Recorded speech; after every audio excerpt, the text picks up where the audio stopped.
The Villain Press presents The Lawn, a James Lalonde short story written by A.D. Hay.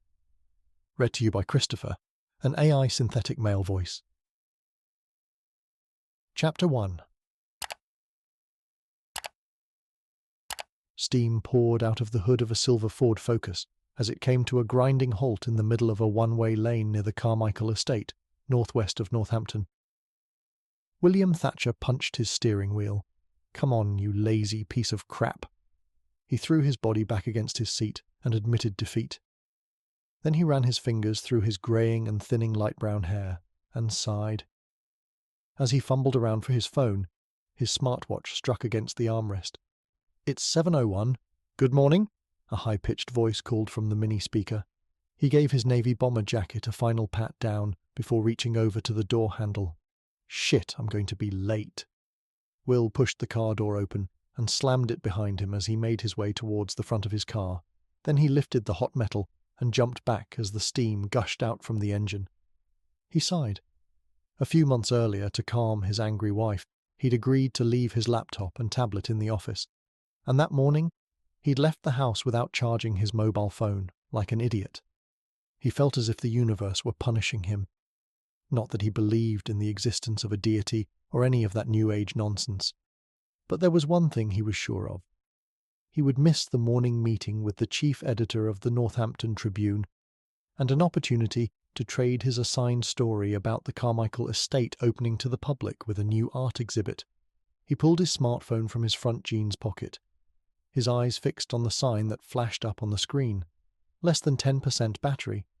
Then he saw the words, "No signal," screaming at him from the top left-hand corner of the screen. Shit.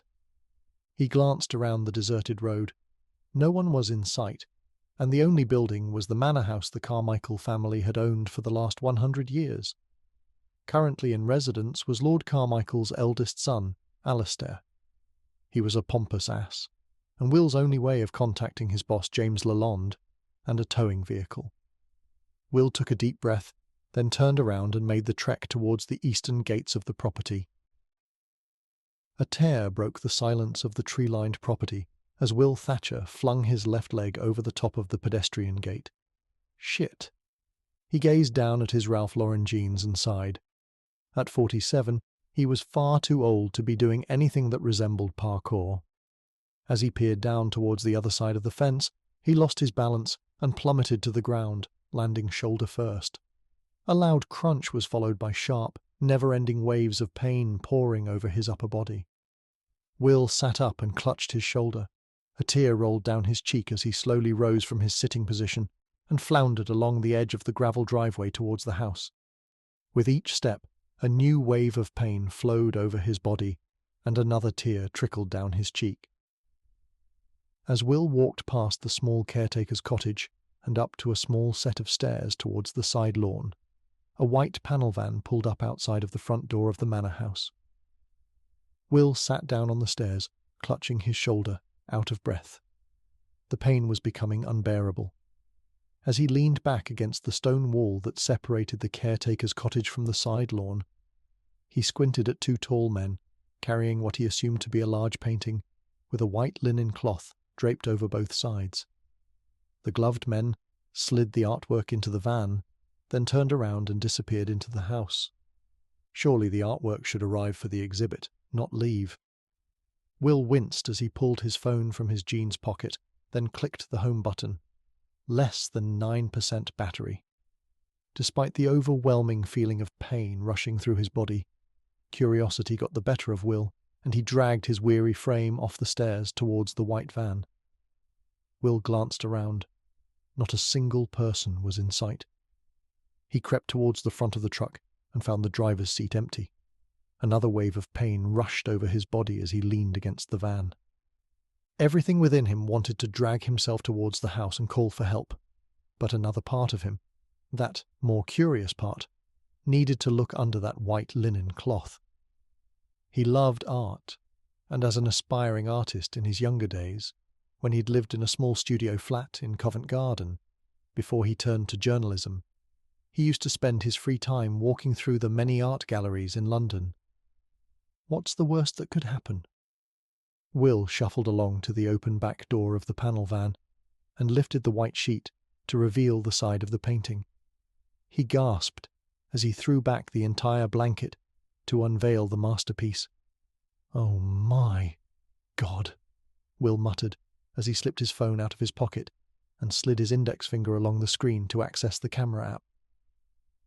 "You're a thick rope wrapped around his throat.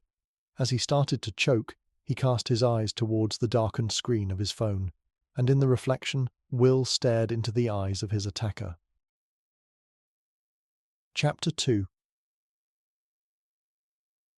A glug, glug, glug, the rattling of fine bone china and the hum of an outdoor radiator fighting the afternoon autumn chill was the symphony that accompanied James as he sat back in the cushions of the outdoor furniture in Alistair Carmichael's private garden. The estate manager, Julia Noble, wearing a tailored trouser suit and a pale blue business shirt, hovered awkwardly in the background between a tall, wiry man and a petite blonde maid. Alistair's small private army stood at attention, waiting to be dismissed. It was not how James had planned on spending his afternoon. He had a long list of tasks to achieve as the editor of the Northampton Tribune, and he'd had to add having an afternoon tea with a tour of Alistair's private art collection before it opened to the public, and dealing with a missing journalist to that list. And he had to write an article on said art collection, all under the watchful eye of Harry Lancaster, who just happened to be acquainted with Alistair. Harry's suggestion for a piece in the culture section was more of a polite demand. James knew he should be delighted by the prospect of a break from his desk, but said hiatus came with a price tag. "Alistair, if you need me for anything, I'll be working in the library," Julia said as she flipped her shoulder-length auburn hair back. Then she marched towards the French doors. "Oh, and Hans." Julia paused and looked over her shoulder. "Be a dear, and bring a pot of tea to the library." Julia smiled as she continued on her journey, disappearing out of sight. James nodded to the wiry older man, who had finished pouring his tea, and picked up the cup and took a sip. Disgusting. "It's Earl Grey, sir," he said as James placed the delicate fine bone china cup back on its saucer. "I'm surprised that you didn't send one of your minions here," Alistair said with a smirk. "Yes, Will Thatcher would have been the better choice, but art is not unfamiliar to me. My grandparents dragged me around the Louvre when they weren't taking me on day trips to chateaux," James said with a faint smile on his lips. "Sounds like an ideal childhood." "Not when you're 5. James pushed his black-rimmed glasses up towards the bridge of his nose. "I hope Will is okay." "Something came up. It's not a big deal," James lied as he shuffled around in his seat. "Perfect. I'm trapped in a never-ending barrage of small talk." James ran his hands through his thick, dark blonde hair as he watched Valentine's name flash up on his screen for the 4th time that day. He took a deep breath, then picked the teacup up from its saucer and took a long drink, staring at the beautiful English garden over Alistair's shoulder. "I don't see a wedding ring, so I'll assume that she's your girlfriend and is keeping tabs on you." James rolled his eyes. "She means well." He took another deep breath.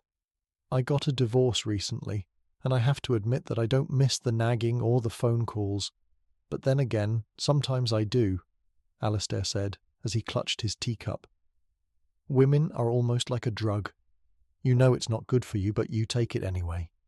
"That's cynical, sir," the wiry man in a suit said with a thick European accent as he walked over to the table and poured Alistair another cup of tea. "None for me," James said as he covered the top of his teacup with his hand, as the tall gentleman swung the teapot spout in his direction. "This is my butler, Hans," Alistair said, as he gestured towards the tall, thin man in his 60s.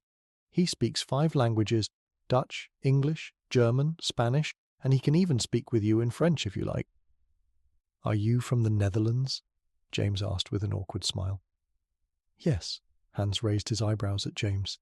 "I haven't lived there since I was a boy, but I go back often." Hans walked back to the silver cart and placed the teapot down. "Hans was my key advisor for the estate's latest art acquisition," Alistair said, as he raised his teacup to Hans. "Is this new acquisition included in the public gallery?"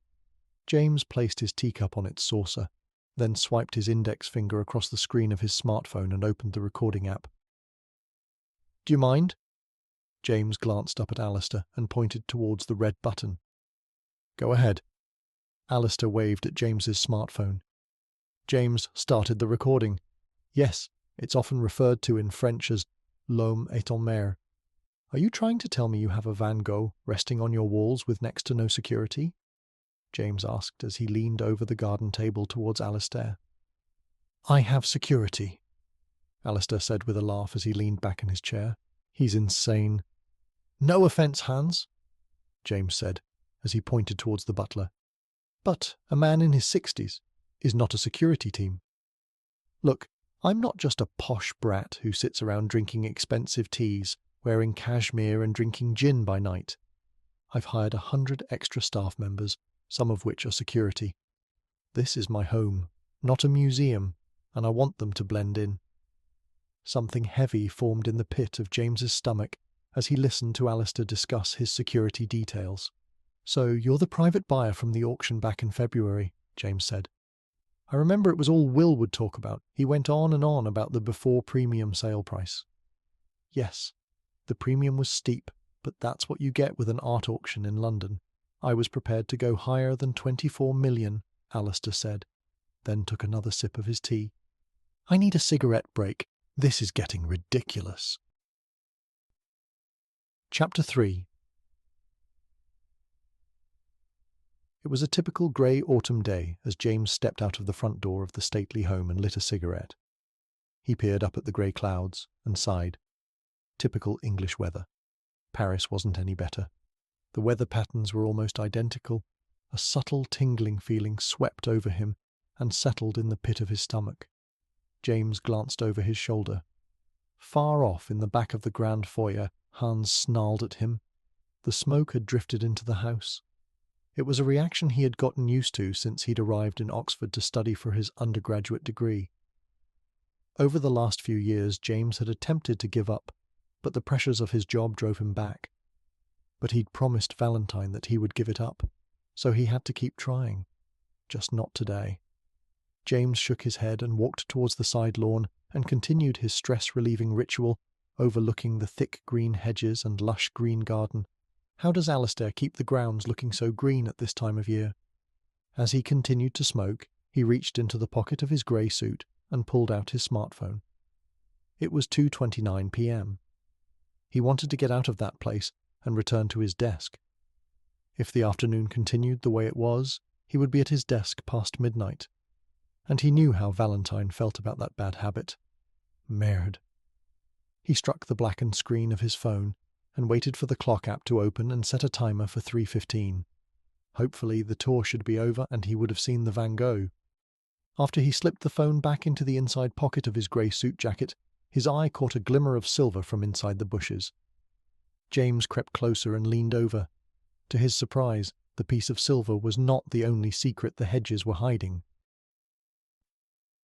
Chapter 4. James flung his head back, stiffened his posture, and gasped. Oh, merde. He surveyed the grounds of the stately home. Not a single soul was in sight. The hum of a vacuum cleaner came from somewhere above him on the first floor of the house, and Julia Noble was hunched over her laptop in the library. His hands shook as he took a deep breath and stepped closer towards the hedge. With his cigarette dangling from the fingers of his left hand, James leaned over and peered into the bushes. Below, a familiar navy bomber jacket clung to the thin frame of William Thatcher, who lay face down, sheltered by the lush green hedge of the side lawn. James could recognize that jacket anywhere. Will wore it all year round. Then James realized that the previous day was the last time he would ever find Will swearing at the top of his lungs while attempting to wipe barbecue sauce off his jacket. He froze as he surveyed the lawn. Moments later, a cold hand grabbed James by the shoulder and whirled him around. He jerked his body away as his heart raced. "Let's get on with the tour, shall we?" Alistair said with a cheery disposition. Over Alistair's shoulder, James saw Hans, standing by the side of the house, with a cold expression across his face, clutching an ashtray. James said as Alistair grabbed James's arm, then dragged him down the path, along the side of the house towards the entrance. Hans thrust the cigarette tray in James's face with a grunt. His cold, pale green eyes glared back at him. As Alistair continued to babble about his artistic influences and favourite painters, James peered over his shoulder, past Hans's towering figure, towards the side lawn. Oh, merd. Chapter 5. A crick formed in James's neck as he stood in the grand hall, looking up at one of the many portraits of Alistair's relatives. The tour bored him. He couldn't take his mind off Will, and it was impossible to interrupt the rehearsed history, art, and genealogy lecture. What could I say? How do you bring up finding a dead body? Alistair stood beside him, continuing the monologue he had started the moment he grabbed James's arm and dragged him inside. To James's surprise, Hans had disappeared and was no longer stalking them down the hall. "Now this is my great-great-great-great-grandfather," Alistair exclaimed as he glanced over at James, who was staring at the next portrait. "And that is his wife." Alistair turned around and walked down the hall and stopped by another portrait. 15 minutes had passed since James first stepped into the grand hall, and he still had not seen the Van Gogh, but that was the least of his problems. His senior journalist was lying face down in a hedge, and no one seemed to care or even wonder what he was doing on the side lawn. James followed Alistair down the hall. "Ah, Alistair?" "There'll be time for questions at the end," Alistair said. "I've organised the tour, and I don't want to fall behind schedule." James rolled his eyes. "You have a body lying in your hedge?" James clenched his jaw and took a deep breath in through his nose as the Art 101 monologue continued. As he stared out the window, down the road that led to the eastern gate, a question formed in his mind. James spun around and stalked after Alistair, who was a metre away. "Sorry, I got a little distracted by the grounds," James said with his hands in his pockets. Alistair sighed. "Very well. I can start again. I've been wondering—" James straightened his shoulders. "What made you take a $24 million risk?" Alistair whirled around and tilted his head to the side and stared at James. "It's an expensive purchase. Why that painting?" James asked, continuing to watch Alistair's reaction. "Art is a long-term investment. It's hardly a risk," Alistair said as he glanced over his shoulder. "It's what you want to see. Follow me." They walked to the end of the hall together, surveying the paintings as they went along. "You know, I carefully rearranged the paintings to form a build-up to the Van Gogh. It was Julia's idea." James stopped opposite another portrait. He raised his eyebrows and continued to stroll down the hall, trying to keep his mind on the task at hand and play it cool. But he couldn't get his mind off Will. How the hell did he end up in that hedge? To answer your question, Hans is an art history buff and convinced me it was worth the investment. Art is a little risky sometimes, but this painting was worth it. And once Julia found out I was interested in the painting, she went into research mode and came up with the idea for the gallery, Alistair said. They both sound a little overqualified for house staff. "Well, yes. My father hired both Hans and Julia. I kept them on. Hans does a lot of research for me, but Julia manages the estate," Alistair said as he stopped opposite another painting. James peered over his shoulder and out the window once more. "Just down here is what you've been dying to see." Alistair's voice trailed off as he got farther away. James took a deep breath to centre himself and turned around to find the hall empty. "Alistair!" he called out as his heart raced. But there was no answer. He turned around and sprinted down the hall and around the corner to find Alistair staring up at a blank space on the wall. "I thought something had happened to you." Alistair raised his eyebrows at James. "Like what?" he asked, with a pinched expression. "Don't be alarmed, but there's a body in one of your hedges on the side lawn," James said as Alistair ran down the hall looking up at the artwork. "Sorry, some jokester has moved the Van Gogh," Alistair said as he opened a nearby door and walked through. "Julia!" James took a deep breath and ran down the hall and into the room after Alistair. The room was almost empty. A thick layer of dust was scattered across the white linen cloths that were draped over the furniture. Alistair rubbed the back of his neck as he scanned the room. A few moments later, he threw his hands in the air and admitted defeat. "It's gone," he said with a whimper.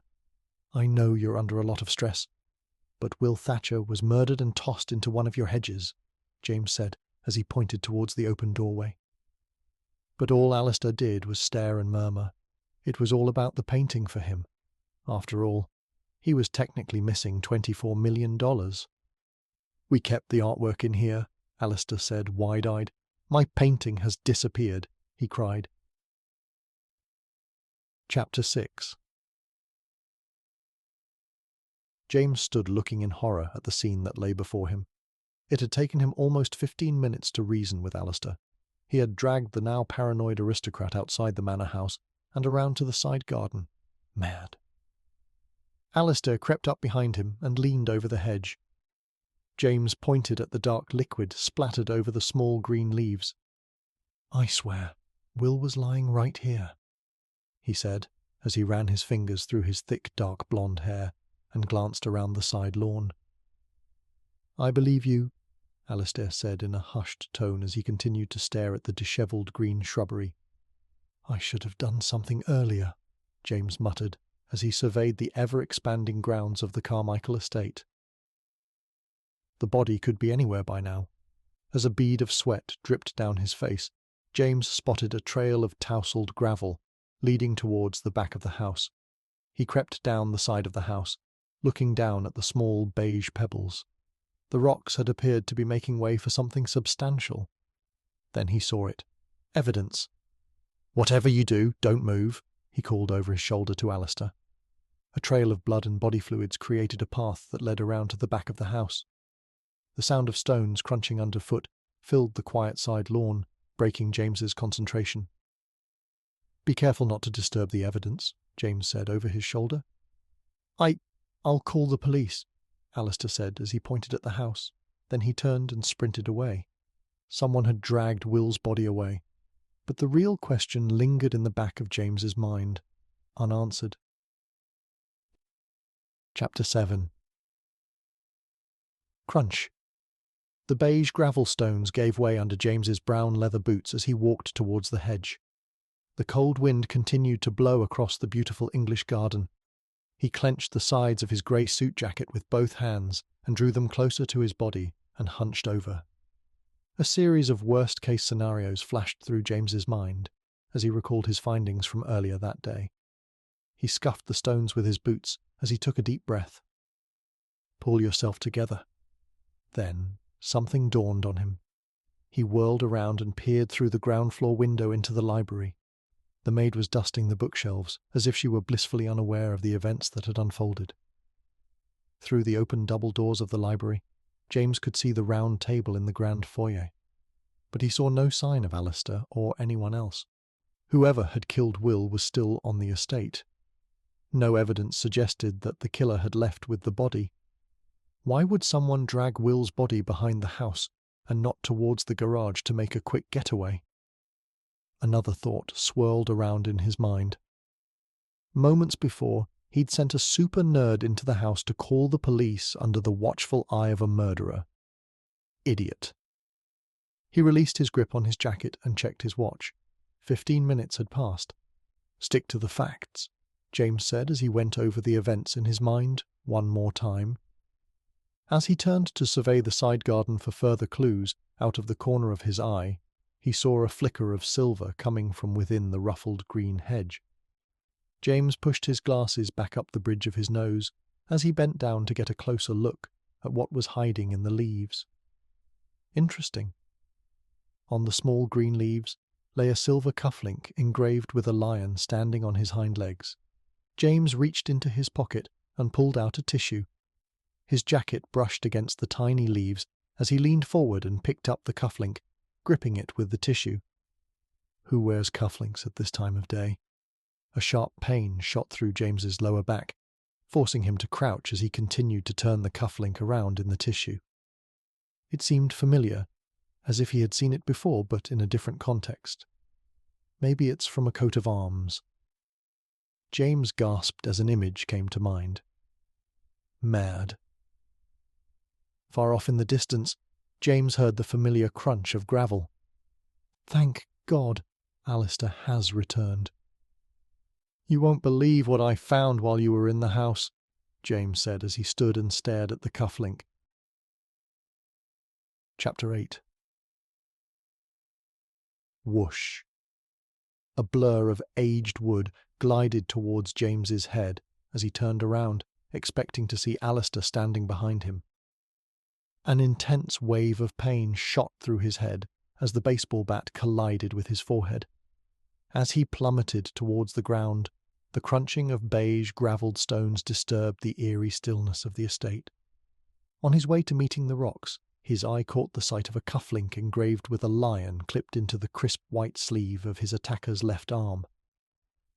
James groaned as another violent ache, the aftershock from the fall, darted through the back of his skull. He had assumed he would die that way.